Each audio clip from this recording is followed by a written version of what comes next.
Let me get right away to the first rule of success. The first rule of success is to have a vision. You see, if you don't have a vision of where you go, and if you don't have a goal where you go, you drift around and you never end up anywhere. It's like you can have the best ship in the world, you can have the best airplane in the world. If the pilot or the captain doesn't know where to go, it would just drift around. It would not end up anywhere, or most likely in the wrong place. So I was very fortunate that I stumbled onto my vision. I mean, as you know, I was born in 1947 in Austria after the Second World War. And I didn't really like Austria when I grew up. I couldn't wait to get out of there. I couldn't see myself becoming a farmer or a worker in a factory or anything like that. Even though my parents wanted me to stay there and have a normal life. My father wanted me to become a police officer like he was. My mother wanted me just to stay there and marry a girl with the name of Heidi, hopefully, and have a bunch of kids and run around like the Van Trapp family in The Sound of Music. But that was their vision, not mine. My vision was totally different. I felt that I was born for something special, for something unique, for something big. So I was searching. Then one day I went to school. I remember I was 11 years old, and they showed a documentary about America. And there they showed in this documentary the huge skyscrapers, the high-rises, the huge bridges, the 6-lane freeways, the huge cars with the wings sticking out, and all of this stuff. And I said to myself, that's where I want to be. I don't want to be around here with these little farmhouses and these little buildings, and everything is old. I want to be in America. But now the question was just, how do you get to America? In those days, it was a very expensive trip. It's not like today. So again, I was very fortunate that one day after school, I walked by a store in Graz, which was called Brühl. And it was the only store that really sold kind of American stuff. So one day, they had jeans there, American jeans. And then they had the pool walker. And then they had an expander. And some barbells and some dumbbells and an exercise bench in the window. So I went inside and I looked around and I looked at this stuff, and then I saw a magazine. I saw a bodybuilding magazine that had Reg Park on the cover. Reg Park was then a 3-time Mr. Universe. And I saw him on the big screen as Hercules. And on the cover it said, how Reg Park, Mr. Universe, became the Hercules star.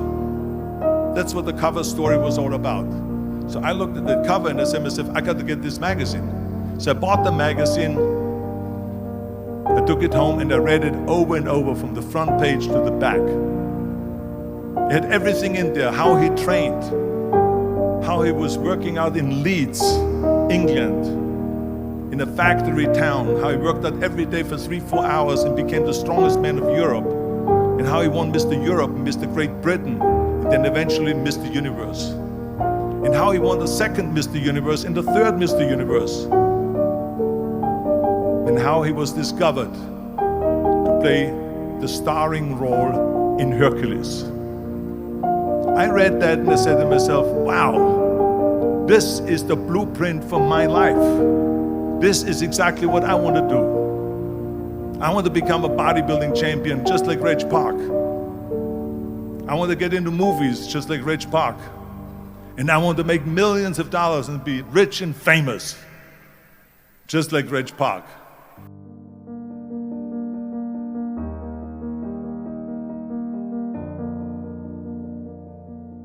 Do you know how great it felt that I knew where I was going?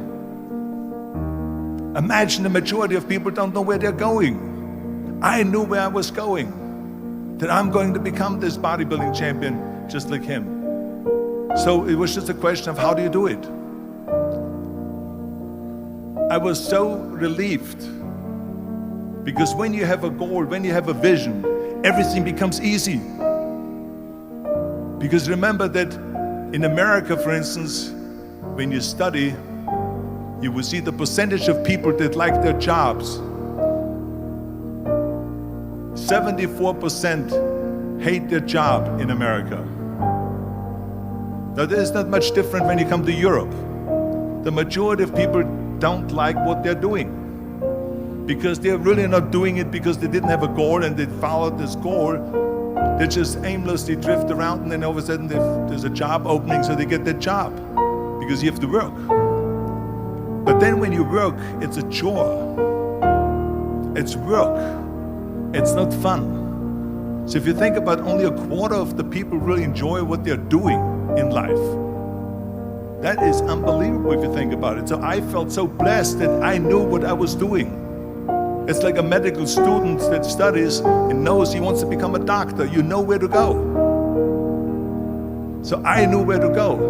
So people always ask me, when they saw me in the gym in the pumping iron days, they said, why is it that you're working out so hard? 5 hours a day, 6 hours a day, and you have always a smile on your face.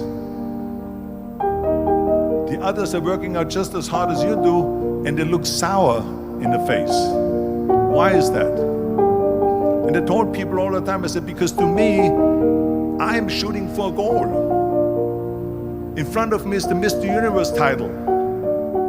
So every rep that I do gets me closer to accomplishing that goal, to make this goal, this vision, turn into reality. Every single set that I do, every repetition, every weight that I lift will get me a step closer to turn this goal into reality. So I couldn't wait to do another 500-pound squat. I couldn't wait to do another 500-pound bench press. I couldn't wait to do another 2,000 reps of sit-ups. I couldn't wait for the next exercise, for the next half hour of posing and all the kind of things that you have to do to be a champion.